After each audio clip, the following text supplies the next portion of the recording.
So now we have verse 3, and I will bless them that bless thee, and curse him that curseth thee, and in thee shall all families of the earth be blessed.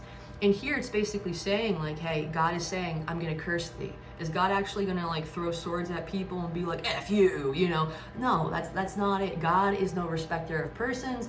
It's said in the Bible, he does not care what you do. You have free will when you come here. It was an agreement when you came here. We all just forgot. The purpose is to wake up and understand your God. So what does cursing and blessings mean? Basically, this is the law of karma. And karma is cause and effect. It has nothing to do with the moral idea of good and bad. So we need to drop that, because morality came into religion around the 5th century when Emperor Constantine created Catholicism to be the main religion for the region.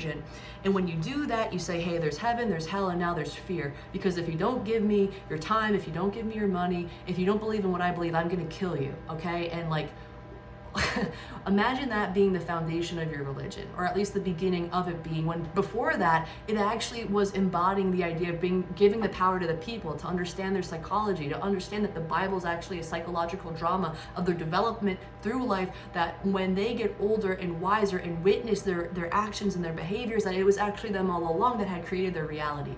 That was totally scrapped and then turned into a way for people to for people of higher positions and stature to control those that didn't have the stature or the prominence, to then bow down to them instead of bowing down to themselves, because we are all are gods individually. 8 billion gods just living in the same planet. So cursing and blessing has nothing to do with good and bad, because if good and bad was a law of the universe, bad people would get punished and good people would get praised. But you know what happens? Good people fall victim to the idea that they don't deserve abundance, so what happens? They remain in poverty forever.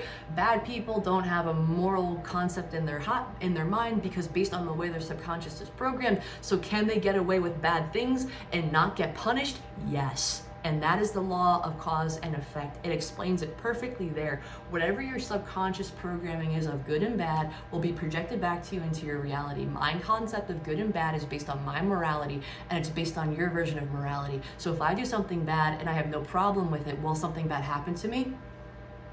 By the law of cause and effect, no. If I don't quibble in it, no. But if I think I can get away with it, but have a knowing, a feeling, an intuitive sense I'll get punished, what will happen? Punishment.